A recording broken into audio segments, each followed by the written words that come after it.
Merhaba sevgili hanımlar, değerli dostlar, değerli takipçilerim. Annemin Örgü Dünyası kanalına hoş geldiniz. Yepyeni bir örgü modeliyle tekrar sizlerle birlikteyim. Bu güzel modeli anlatmadan önce sizlerden küçük bir ricam olacak. Kanalıma henüz abone olmadıysanız abone olup yorum ve beğenilerinizle kanalıma beni desteklerseniz çok mutlu olurum. Bugün sevgili hanımlar kanalımızda yapmış olduğum modellerimin altında yapmış olduğum lastik modelini hep yorumlarda soruyorsunuz. Bu güzel modelin lastik modelini yani boncuk lastik modelinin anlatımını sizlere yapacağım. Umarım beğenirsiniz. Sizler de benimle birlikte yaparsınız. Peki bu boncuk lastik modelini nasıl yapacağız? Buyurun hep birlikte yapalım. Evet, şimdi şöyle bir orta kalınlıkta bir ipim var. Tabii sizin elinizdeki ipler nasıl iplerse istediğiniz iplerle şöyle denemeler yapın. Hoşunuza giden iplerinizle de kullanın hanımlar. Şöyle ben 3,5 milim şişlerimi kullanacağım. Şöyle sevgili hanımlar hemen lastiğimin yapılışına geçiyorum. Şöyle dilerseniz 30 santim, dilerseniz 40 santim uzunluğunda şöyle bir ip ayarlayın. Hemen şöyle bakın, daha sonra şu şekilde bakın, şu şekilde ikiye katlayın. Şu şekilde ikiye katlayın. Katladığınız ipi bakın ikiye katlı durumda şu anda. Ben sizlere model gösterecek kadar şöyle anlatacağım. Sizler dediğim gibi yapacak olduğunuz örgünün uzunluğuna göre yapın. Bakın şimdi iki katlı. Şu şekilde iki katlı. Şimdi bir kat daha katlıyorum. Şöyle bakın, tam şu ikisinin ucundan şöyle bakın. Üçüncü katı yapıyorum. Şu şekilde üçüncü katını ayarlıyorum. Evet, şöyle bakın 3 katlı oldu.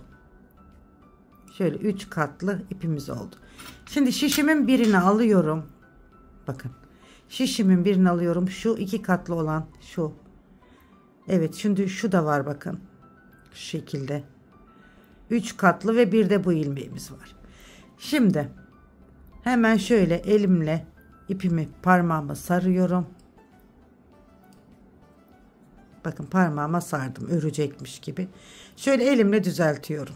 Bakın. 2 katlı olan bölümüne şişimi taktım. Şöyle göstereyim. Şöyle bakın. Hemen geldim. Burada 2 katlı olan bölüme taktım. Bir tanesini de ne yaptım? Şişime doladım. Yani şu parmağımdaki ipi şu şekilde aldım. Şimdi bu şekilde bakın, bu şekilde hemen şöyle yapıyorum. Şuradan tutuyorum elimle şöyle şu parmağımla bakın şöyle üstünden basıyorum. Hemen şu şekilde bakın parmağımın üstüne aldım. Bakın şuradan ve bir de bu ipten alıp içten geçirdim. Bakın. İlk baştakiler 2 tane ilmek oluştu bakın. Şimdi diğer ilmeğimi oluşturacağım. Önce önden almıştık. Şimdi bakın parmağımı iç tarafa alıyorum ipimi. Hemen şu iç taraftan bir ilmek aldım. Bir de parmağımdaki ipten alıyorum ve çekiyorum. Bakın. 4 tane ilmek oldu bakın şişimizde. Şimdi tekrar ikili ilmekler oluşacak arkadaşlar. Yanlış yaptığınız, eğer ikili çıkmıyorsa burada önden ve arkadan aldığınız ilmekler yanlıştır demektir. Hemen tekrar gösteriyorum. Bakın parmağımın üstüne ipi aldım. Önce kendimden taraftan bakın bir ilmek aldım. Sonra parmağımdaki ilmekten alıp içinden geçirdim ve uzattım. Şimdi biraz önce böyle yapmıştık. Şimdi bu taraftan bakın içten bu şekilde hemen şuradan bir ilmek alıyorum bakın. Bir de parmağımdaki ilmekten alıp içinden geçiriyorum ve çekiyorum. Bakın ilmeklerimiz oluşmaya başladı. Şimdi bakın 2 ilmeklerimizi tamamlayacağız. Yanlış yapıldığı zaman sevgili hanımlar 2 ilmekler bu şekilde düşmez. 2 kere bu şekilde alırsanız, mesela 2 kere aynı yönden alırsanız bu şekilde düşmez. Yanlış olduğunu buradan anlayabilirsiniz. Şimdi tekrar yapalım bakın. Hemen şöyle alttan aldım ipim benden tarafta. Önce sonra parmağımdaki ipten alıyorum bakın. Şimdi ipimi parmağımın altına alıyorum. Hemen buradan üçlü ilmeğimi alıyorum. Bir de parmağımdaki ilmekten ve çektim. Tekrar bakın Önce kendimden taraftan, sonra parmağımdaki ipten aldım. Şimdi iç taraftan alıyorum. Bakın. Şimdi iç taraftan bakın. Bir içten bir dıştan yapıyoruz yani. Bakın. Dıştan, içten. Bakın. Dıştan ve içten. Evet, şimdi bir ilmek daha alıyorum. Ben sizlere anlatmak amacıyla biraz uzun ilmekler aldım ki anlaşılır olsun. Bakın şöyle de bir ilmek yaptım. Hemen şuradan bağlıyorum. Bu fazla bölümü kesip tığ yardımıyla da içeriye alabilirsiniz. Şimdi sevgili hanımlar, şöyle ilmeklerimizi attık. Şimdi örmeye başlıyorum.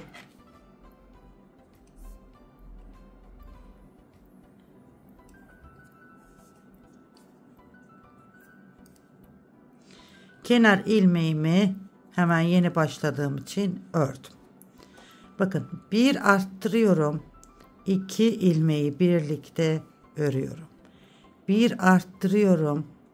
2 ilmeği birlikte örüyorum. Bir arttırıyorum.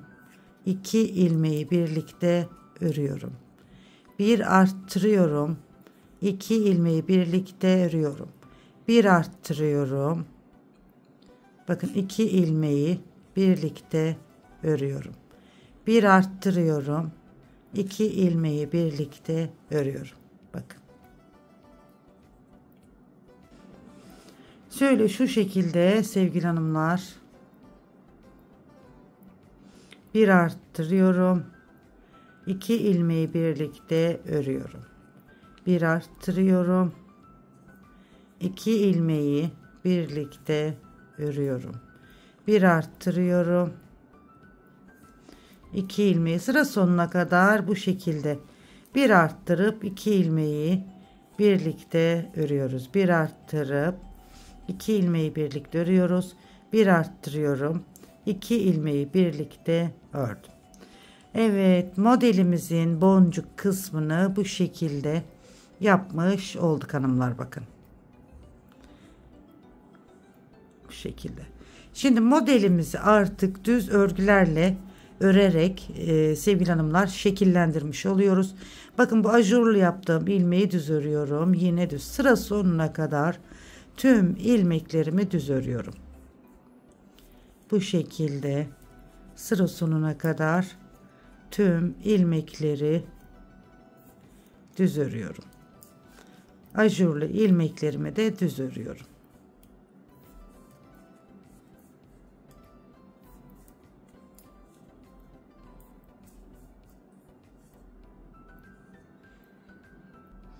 Evet, sıra sonuna kadar tüm ilmeklerimi düz ördüm. Yine sıra sonuna kadar düz örüyorum. Kenar ilmeğimi örmeden aldım. Yine sıra sonuna kadar tüm ilmeklerimi düz örüyorum. Yani haroşa örgü yapıyoruz hanımlar. Sizler tabii ki bir ters bir düz de yapabilirsiniz veya sevdiğiniz, dilediğiniz lastik modelinizi kurduktan sonra üzerine kurabilirsiniz. İlk tabii ki hani arttırmalarınızı yaptıktan sonra, boncuklarımızı oluşturduktan sonra üzerine dilediğiniz lastiği uygulayabilirsiniz. Evet, şöyle bakın, haroşa örgüler yaptık. Şimdi bu şekilde 3-4 sıra haroşa örgü yapalım arkadaşlar. Evet arkadaşlar, bakın boncuk lastik modelimizi hazırlamış oldum. Şöyle sizlerle birlikte yaptık. Bakın.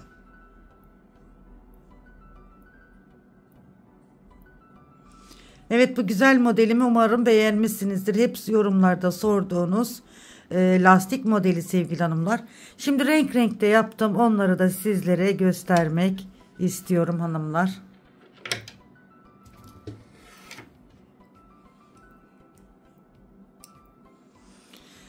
Evet, maviden yaparsanız bakın bu şekilde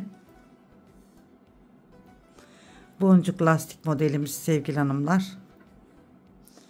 Şöyle beyazdan hazırladım. Bakın.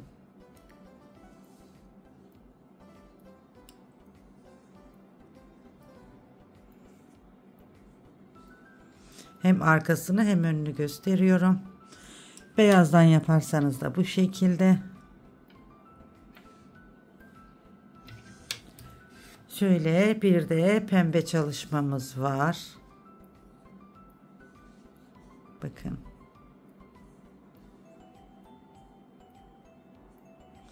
Evet, yorumlarda sormuş olduğunuz lastiğimizi bu şekilde yapıyorum arkadaşlar. Umarım beğenmişsinizdir. Umarım hoşunuza gitmiştir. Gerçekten hepsi birbirinden güzel. Umarım beğendiniz sevgili hanımlar. Evet, şöyle sizlerle birlikte şu güzel modelimizi çalıştık. Gerçekten hem güzel hem sık, böyle gösterişli, yeleklerinizde, hırkalarınızda kullanabileceğiniz harika bir boncuk modeli. Tuniklerin altında, süveterlerin altında, hırkaların, ceketlerin, çocuk örgülerinin altında kullanabileceğiniz oldukça güzel bir lastik modeli sevgili hanımlar. Hepsi birbirinden güzel. Bakın şöyle, pembesi ayrı bir güzel, mavisi ayrı bir güzel, beyazımız da ayrı bir güzel. Evet, boncuk lastik modelini hep yorumlarda soruyordunuz. Ben de sizlere hazırladım. Evet sevgili hanımlar. Evet sevgili hanımlar, yorumlarda sizlerin istediklerinizi ben yerine getiriyorum ama izlenmediği zaman üzülüyorum. İstek olsa bile yorumlarda farklı modellerde farklı şeyler isteniyor. Böyle içimden yapmak gelmiyor. Gerçekten çok üzülüyorum çünkü hani hem istiyorlar, işte şunu yapar mısın, bunu yapar mısın, istediklerini yaptığım zaman da izlenmesi az olduğu zaman gerçekten çok üzülüyorum. Çünkü sizler istediğiniz için hazırlıyorum ve yapıyorum. Evet, inşallah beğenmişsinizdir. İnşallah hoşunuza gider. Ben sizlere beğenerek, severek hazırladım. Sizlerin de beğeneceğinizi düşünüyorum hanımlar. Evet hanımlar, o sizin değerli yorumlarınızı bekliyorum. İnşallah beğenmişsinizdir diyorum. Yepyeni örgü modellerinde tekrar bir arada olmak üzere. Allah'a emanet olun, en güzeline emanet olun diyorum. Hoşça kalın.